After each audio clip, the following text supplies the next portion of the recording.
पुनीता जी। हाँ बाजू। एगो बात बुझलिए की? देखियो ना सबटा पावन भ गेले। हम भ गेले त की? हये कहिया हेते दुर्गा पूजा। अच्छा। कहिया बनते मूर्ति। ओ। आ कथी पर सवार थिन मैया जी। तो सुनो। कहू ना।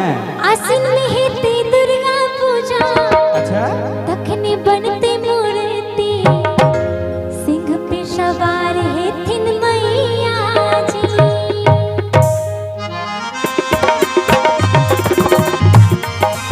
जय हो मैया। क्या बात है? जय माता बहन भाई बंधु दरबार में बैठल छिए। एक पे तीनों हाथ उठा के ताली बजा दियो। जय हो।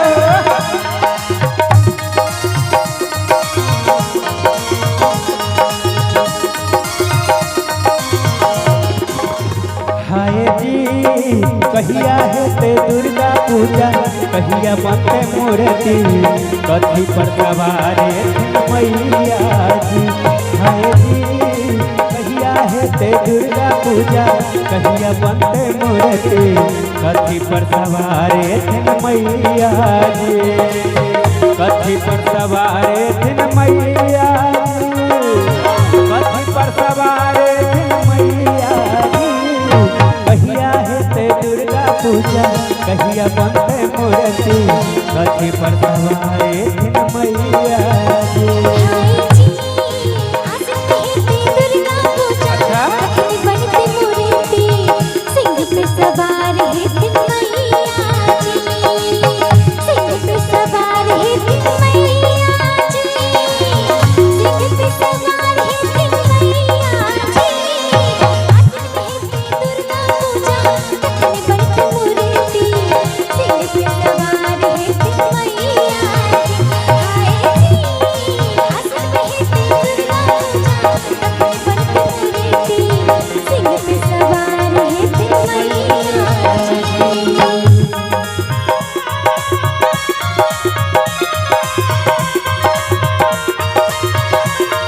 प्रेम से बोलिए दुर्गा महारानी की जय हो। जय हो।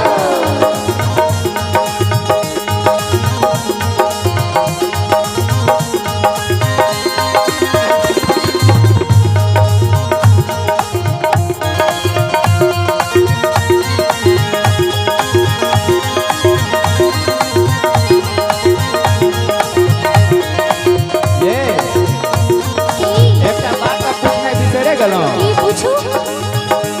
हाय जी कथी के मुकुट माथे। कोने रंग चुनरी।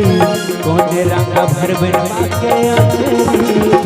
हाय जी कोने रंग मुकुट माथे। कोने रंग चुनरी।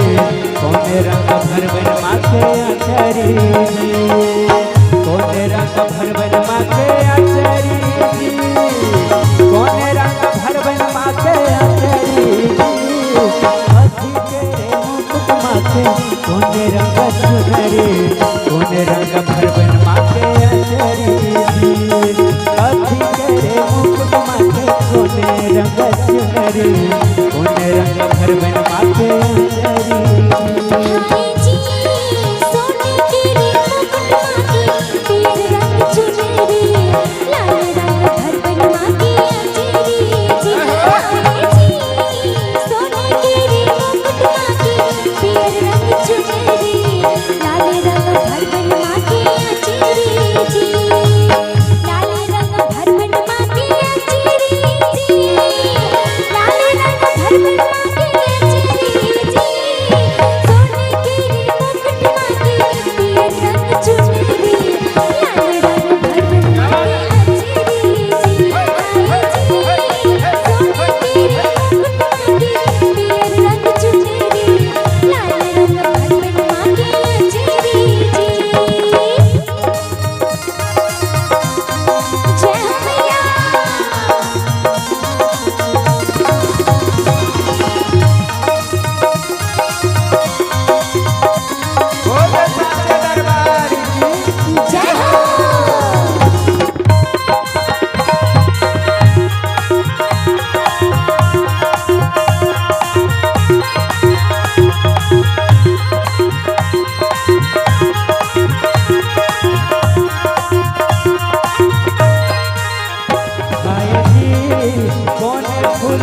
आसन माथे कोने फूल चढ़ायब कोने फूल के मलवा बनायब हाय जी कोने फूल आसन माथे कोने फूल चढ़ायब कोने फूल के मलवा बनायब जी कोने फूल के मलवा बनायब जी कोने फूल के मलवा बनायब जी कोने फूल आसन माथे कोने फूल चढ़ायब कोने फूल